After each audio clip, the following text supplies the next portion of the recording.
story of how God was seeking a bride for his son. Each book is different from every other book. I'm trying to give you the keys for you to unlock it for yourself.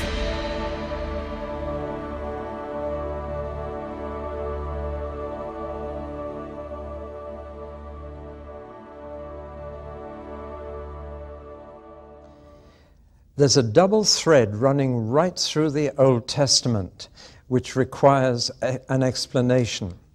On the one side, the Old Testament claims that the God of the Jews is the God of the whole universe. Now, in those days, every nation had its own God, whether it was Baal or Isis or Moloch or whoever. So religion was strictly national.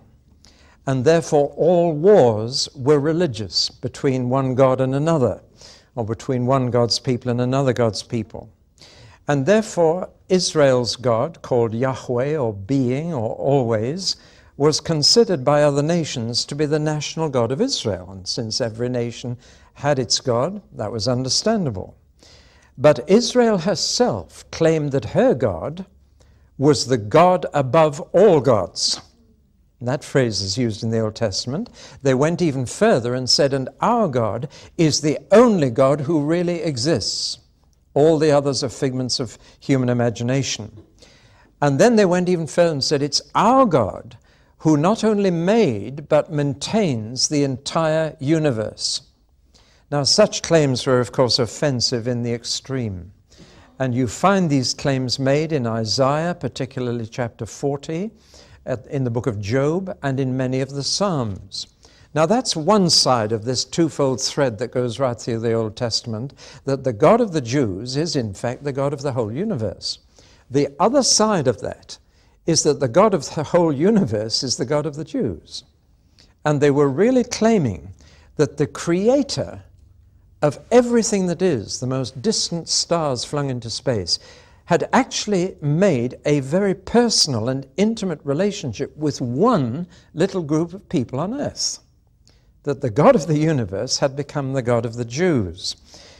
In fact, he had identified himself with one family on earth, with a grandfather, a father, and a son.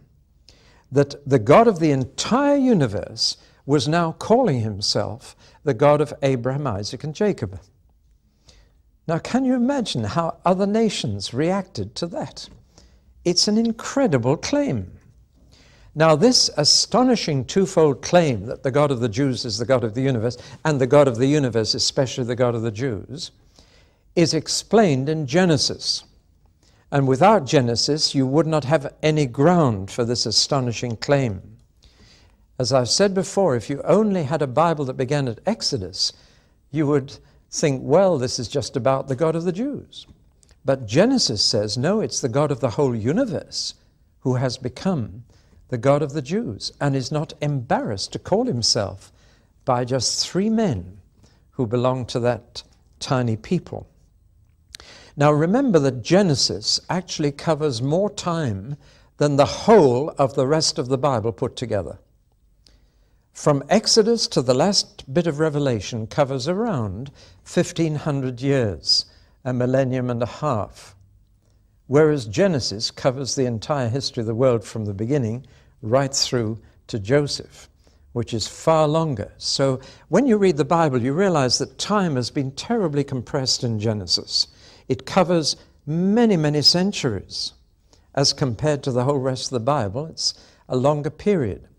Then when you look into Genesis itself, you find a very strange proportion of space given to the different parts of history.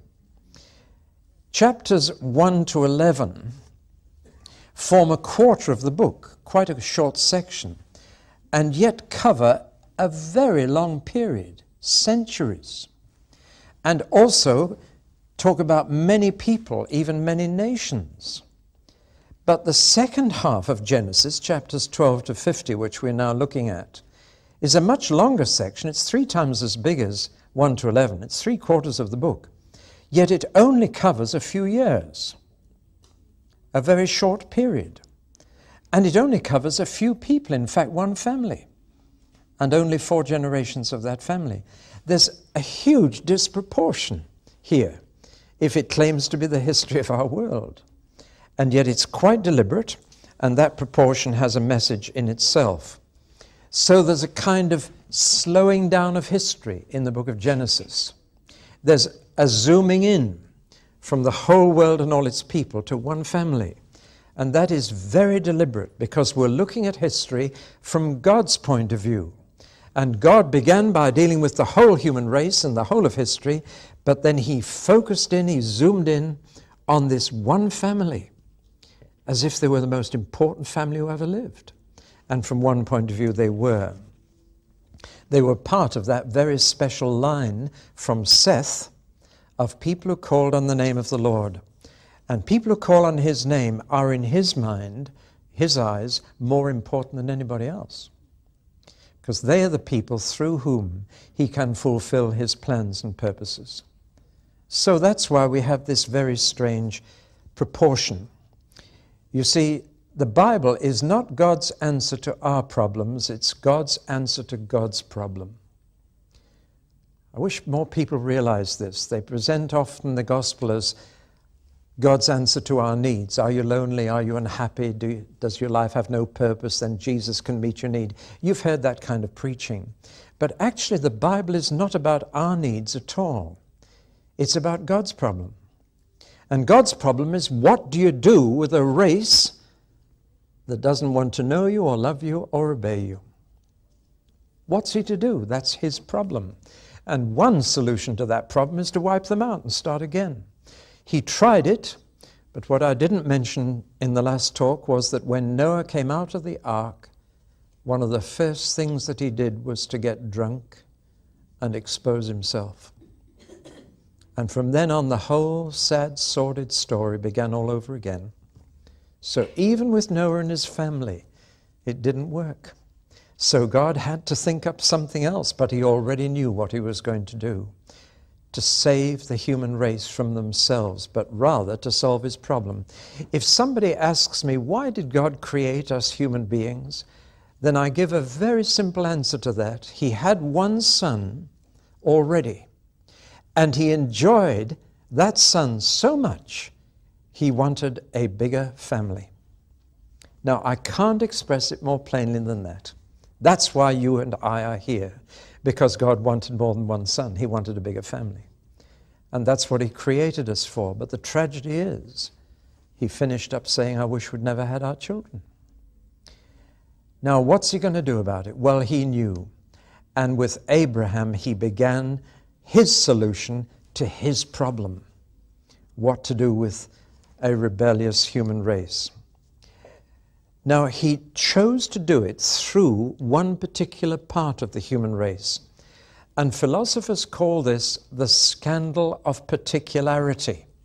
What a phrase, but I want to explain it. It's important. The scandal of particularity is, why should God only deal with the Jews? Why didn't he save the Chinese through the Chinese and the Americans through the Americans, the British through the British? It's an offense to us that he chose to solve his problem through the Jewish people. There are 2 poets, one of whom is called William Norman Ewer and the other Cecil Brown. They both wrote very short poems.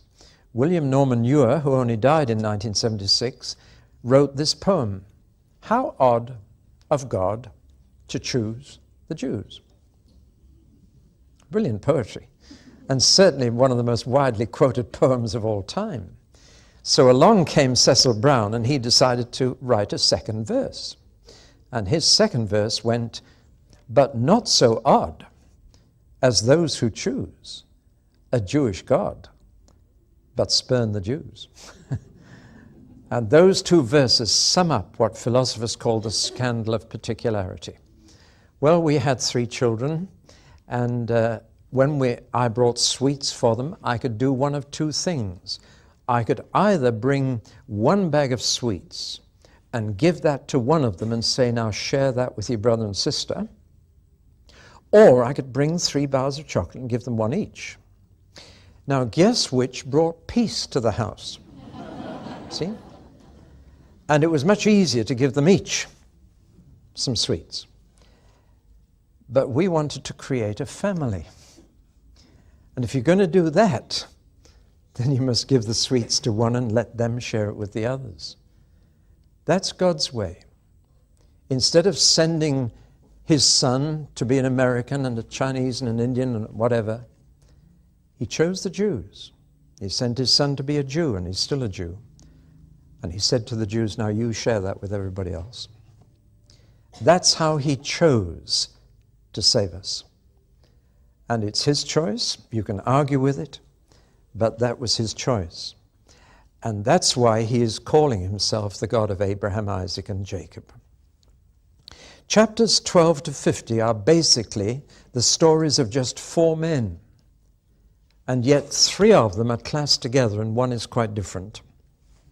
We're only going to look at the 3 in this talk, and the 4th generation in a separate talk. He's quite different. God never called himself the God of Joseph. He is the God of Abraham, Isaac, and Jacob, just the 3 generations.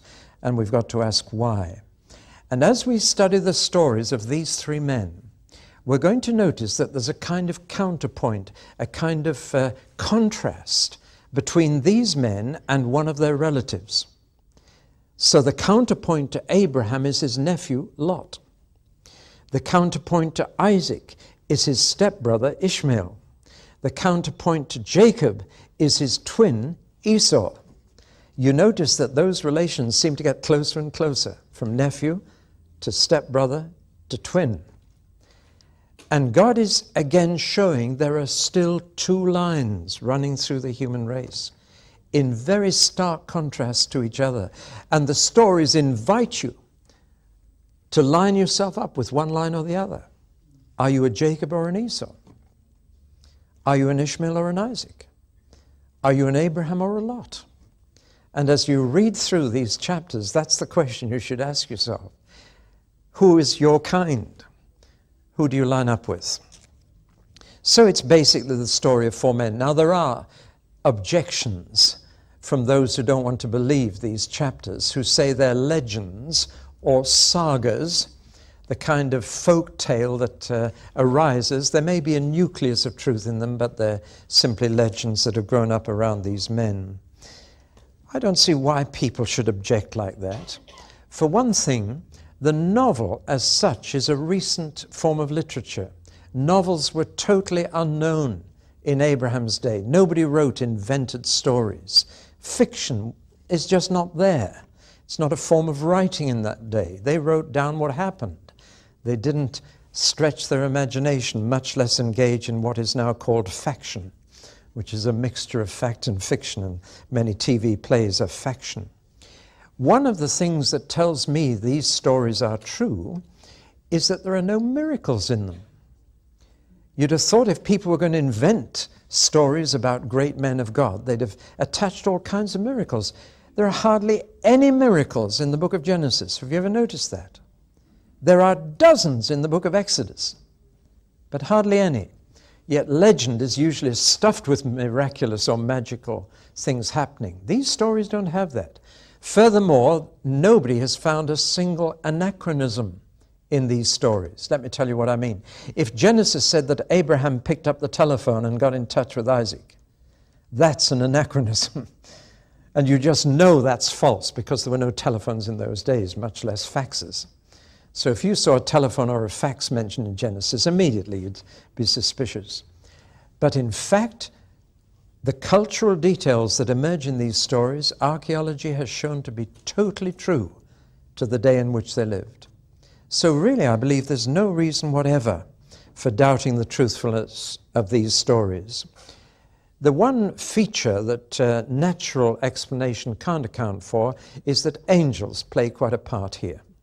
But they do right through the Bible, especially during the days of Jesus and even more in the book of Revelation. So if you've got problems with angels, you've got problems with the whole Bible. But apart from that, these stories are terribly ordinary. They're about ordinary men and women who are born, who fall in love, who marry, have children, and die. So what's difficult about that? They keep sheep and goats and cattle and grow a few crops. So what's the problem with that? They disagree, they quarrel, they fight. So what's new? They erect tents, they build altars, and they worship God. All of these things are totally within the range of normal human experience. So what's different about these stories? The answer is God talks to them. And they talk to him. They hold conversations. The God of the entire universe makes a friend called Abraham. That's a wonderful epitaph. Wouldn't you like that on your gravestone? Friend of God. It was God who called him. That's my friend, Abraham. Now that is incredible, isn't it? That the God who flung all the stars out there says, he's my friend, this man Abraham. That is the scandal of particularity. People can't cope with a God who makes personal friends. No, they feel that somehow it's not on. And yet that is the truth of what happens here. Now the big question is, why should God choose to identify himself as the God of Abraham, Isaac, and Jacob, or to give them their Hebrew names, Avram, Isaac, and Yaakov? Why should he identify himself with them? What's so special about them? And that's the question people have been asking ever since. What's so special about the Jews? Why should they be the chosen people and not us? Or that's the implication when they say, why should they be the chosen people? You can almost hear them saying to themselves, and not us, because we're so much more important or gifted or whatever than them. It's not true. But the answer lies in God's sovereign choice. Not arbitrary choice, sovereign choice. The one thing that is quite clear is that these three men had no natural claim on God. God freely initiated the relationship with them. They couldn't say, we claimed that relationship.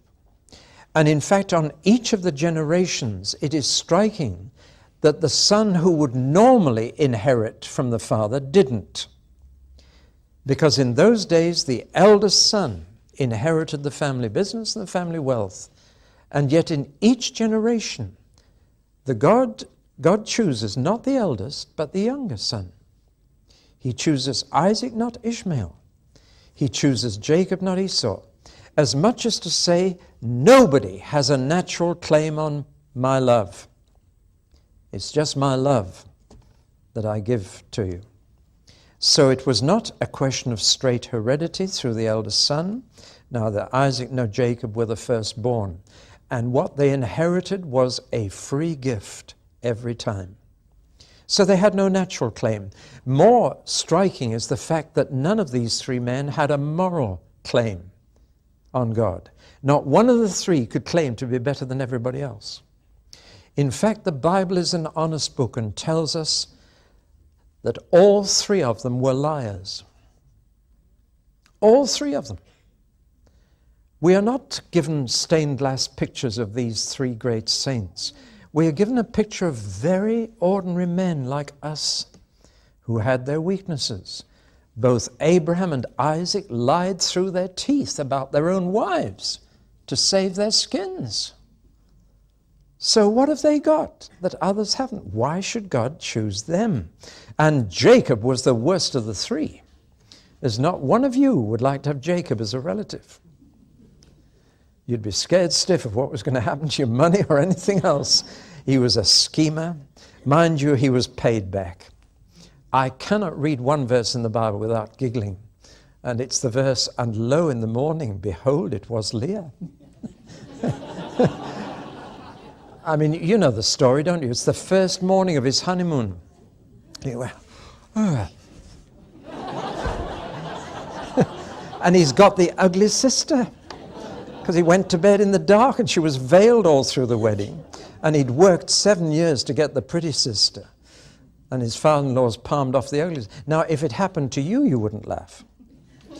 But if it happened to your best friend, well, I mean, the humor in the Bible comes across, doesn't it? But the lesson behind that verse is very profound. Whatever a man sows, that shall he also reap. Here's the man who cheated his own blind, aged father. And now somebody's cheating him. He can't complain about that, can he? That's the biter bit. These are very human men. They have weaknesses. They make mistakes. They do the wrong thing. And some right things too. So why should God say, I'm the God of Abraham and Isaac and Jacob? Well, we must search these chapters for something more. All of them were bigamous, even polygamous. What did they have then? The answer is there is one thing marked out these three men. It's a very simple thing. Faith. These men believed in God. And God can do wonders when a man believes. God would rather have a believing man than a good man. In fact, he even said to Abraham that his faith went down in God's book as righteousness. It was reckoned to him as righteousness. The best thing you can ever do is to believe in God. Jesus once said, when he was asked, what must we do to do the will of God? What does God want us to do? And Jesus was quite clear. He said, believe on the one he sent. That's all. Faith is the beginning of a good life. You may do many good deeds, but if you're not a believer in God, where does that leave you? And God reckoned Abraham's faith was righteousness. And Isaac shared that faith, and Jacob had that faith too, in different ways, for they were very different people, different personalities, different temperaments. But the one common thing was they had faith, and they showed it in very different ways, as I've said. Abraham showed it by leaving Ur of the Chaldees. I thought you might be interested to see this. That's a big ziggurat, as they're called, a tower reaching to heaven, in Ur of the Chaldees, where Abraham lived. It was a very impressive place, was Ur. I thought you'd be interested in this. That's a typical fireplace in a house in Ur in Abraham's day. Would you believe it? They were a highly sophisticated, cultured city, terribly advanced for their age. And God said to a man sitting by a fire like that, I want you to live in a tent for the rest of your life. And the man was 75. Would you leave a fireplace like that and live in a tent up in the mountains where it's cold and snows in winter for the rest of your life at the age of 75? But if that old man had not done so, you wouldn't be sitting here now. For that was Abraham. Just thought you'd be interested to see what an amazing place he left, to live in a tent up in the hills and to look after a few sheep and goats, because God said, I want you to come with me to a land you've never seen, and you'll never see this land again. I want you to leave your family and friends. Abraham actually took his father and his other members of his family halfway. He got as far as Haran, and they decided they'd had enough, and they settled there. And Abraham went on alone with his nephew Lot, this old man. But he believed God. And he even believed that God could give him a son. Well, considering his wife was 90 at the time, it's no wonder that when the boy came, they called him Joke. Isaac, Hebrew for laugh. And they called the little boy Joke. What a joke, because Sarah, when she heard that she was going to be pregnant at that age, she just roared with laughter. And God heard that laughter too. But what faith! Mind you, his faith shook a little. He waited, first of all, 11 years, and the boy never turned up, and his wife got older and older. And when she suggested that Abraham try and get the boy through one of the young maidservants, he did. That's how Ishmael got born. But Ishmael was not a child of faith. He was a child of the flesh. And God didn't choose him. Now, don't ever think that that was unfair to Ishmael, because God blessed Ishmael, and he promised him that he'd be the father of many nations and produce 12 princes. And he's the father of the Arab nations today. So God didn't put him down, but he didn't choose him. Not for that line of faith, because Ishmael didn't show faith. But he was blessed. And above all, Abraham exercised faith when God said, would you be willing to sacrifice your son, your only son, for me? That was after another 16 years had passed, and then the boy came, Isaac. You willing to sacrifice him for me? And it tells us that Abraham was willing to kill Isaac as a sacrifice because he believed God would raise him from the dead after he'd killed him. Now, considering that God never had done that before and had never caused a resurrection, that was some faith. But that's why he was prepared to do it. And the reason why he was prepared to believe that God would raise Isaac from the dead was because he had been able to conceive Isaac when he was a very old man, when, as the Bible says, his body was as good as dead. Therefore, he said, if God can make my dead body produce life, he can also raise my son from the dead. What faith! Isaac, his faith was shown that he submitted to be sacrificed when he was in his early 30s. Every picture I've ever seen of Abraham offering Isaac was a little boy of 12. Is that the picture you've got in your mind? You'll never find a Jew believing that, because the Jew knows his Bible and he doesn't divide it into chapters as we do. After the sacrifice of Isaac, the very next thing that happens is Sarah's death, the age of 127, when Isaac is 37. And that's the next event after the sacrifice. So Isaac was in his early 30s, and he submitted to his father Abraham, an old man. And he did it on a mountain called Moriah, which later became Golgotha, or Calvary. It's an amazing story, isn't it? Well, I'm jumping ahead to the next talk, so let's get back to this one. Jacob.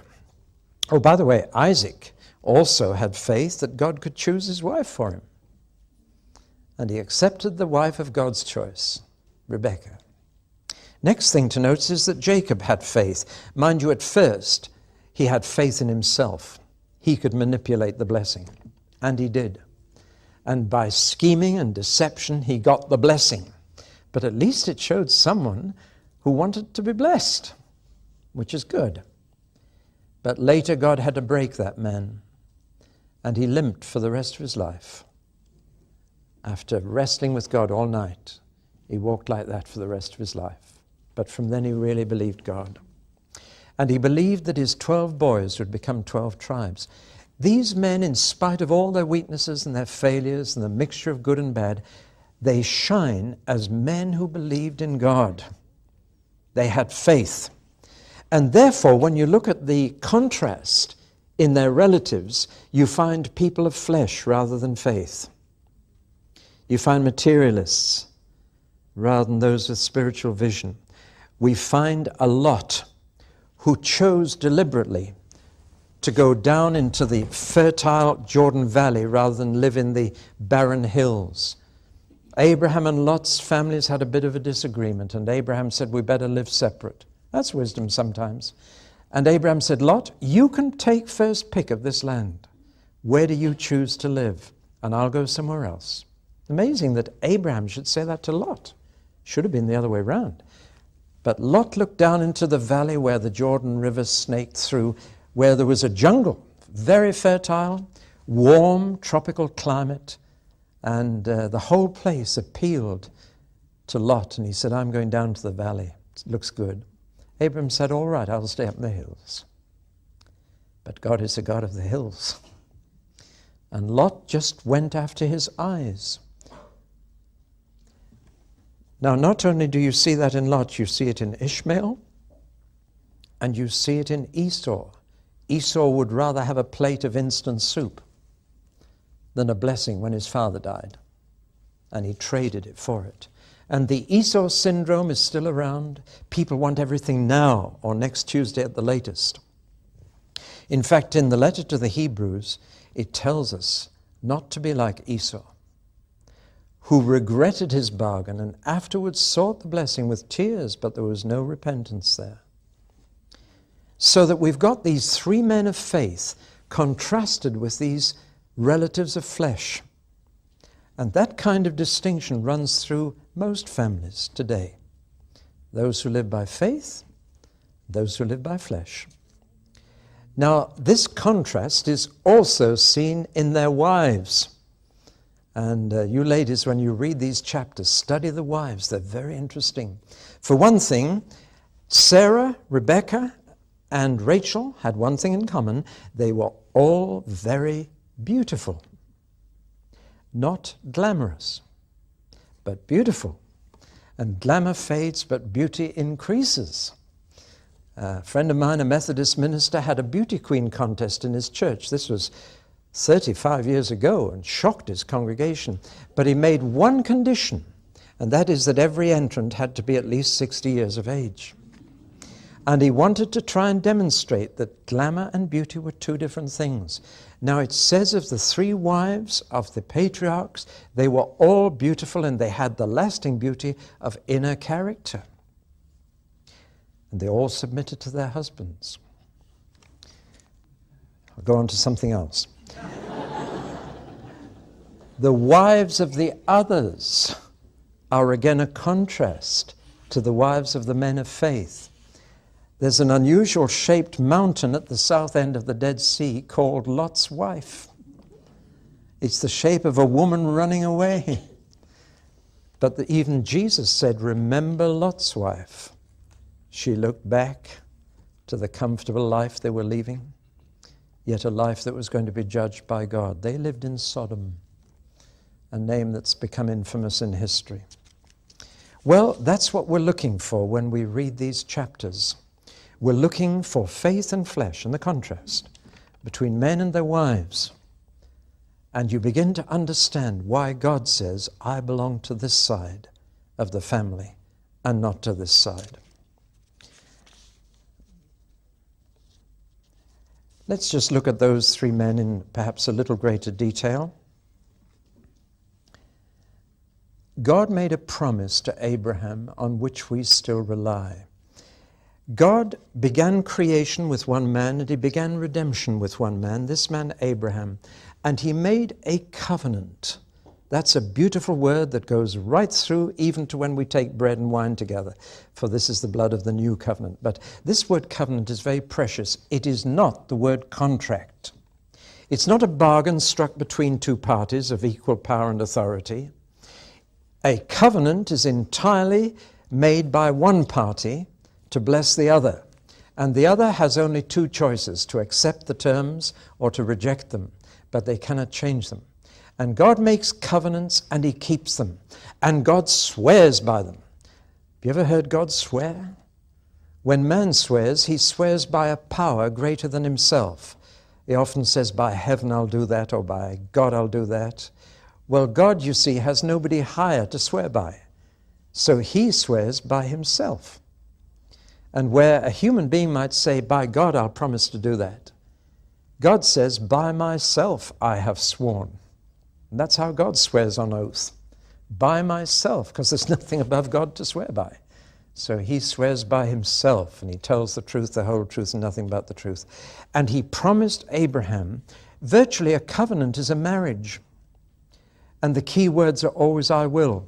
And if you read Genesis 12, God says 6 times, I will, I will, I will, I will. And the truth is that the God of the universe married himself to this particular family. And he promised them a place to live in.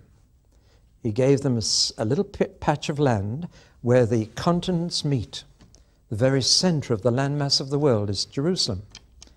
And that's where the road from Africa to Asia and the road from Arabia to Europe cross, near a little hill called Armageddon in Hebrew. And it's the crossroads of the world. He says, that's the place I'm going to give you forever.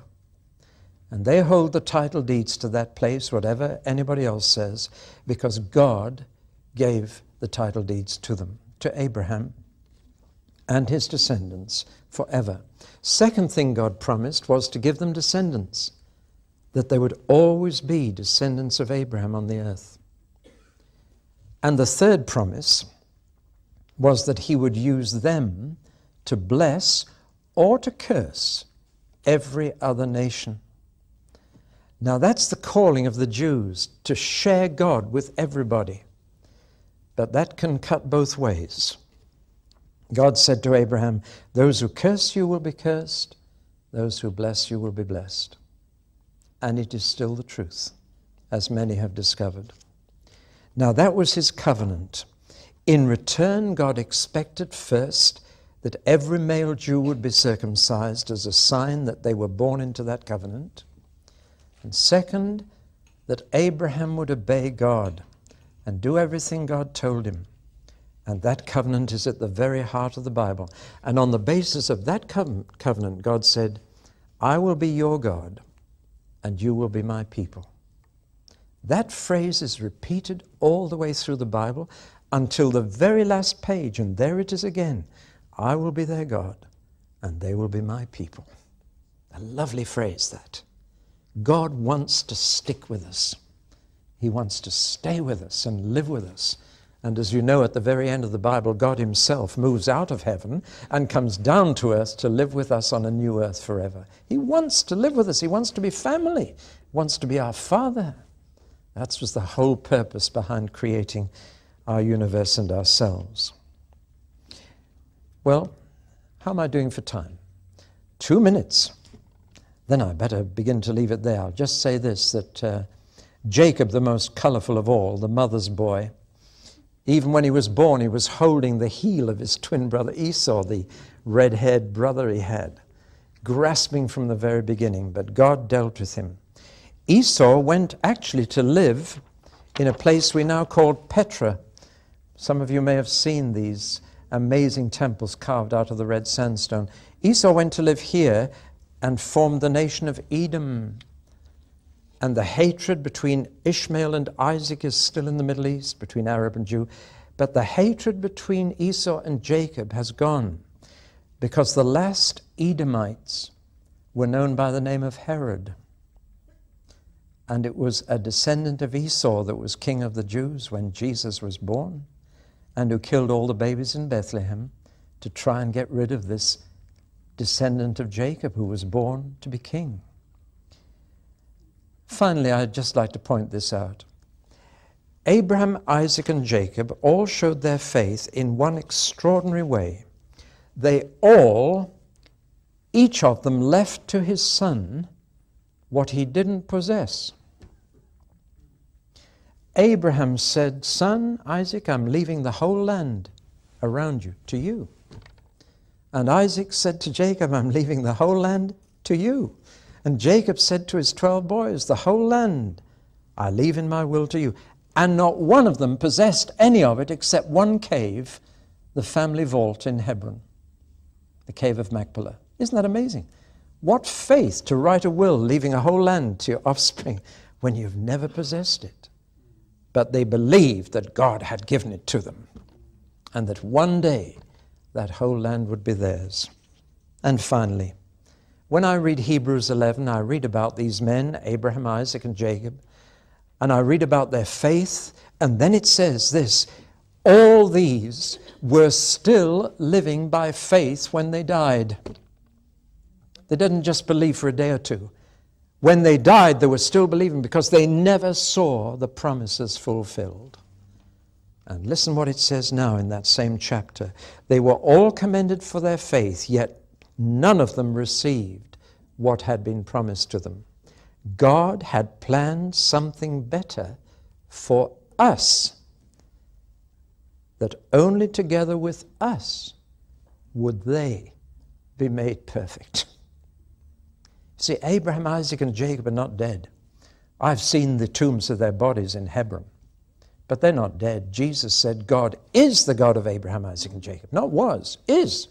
He's not the God of dead people, he's the God of the living. And we are worshiping the God of Abraham, Isaac, and Jacob. They're still alive. And without us, they will not be made perfect. And they're among the great cloud of witnesses that's watching how we run. Because their perfection, their fulfillment of God's promises is dependent on us too. We're all going to come into it together. When Jesus comes back to earth, you'll see Abraham, Isaac, and Jacob coming back with him. And together with us, made perfect in God's sight. All those weaknesses taken away and perfectly reflecting the image of God.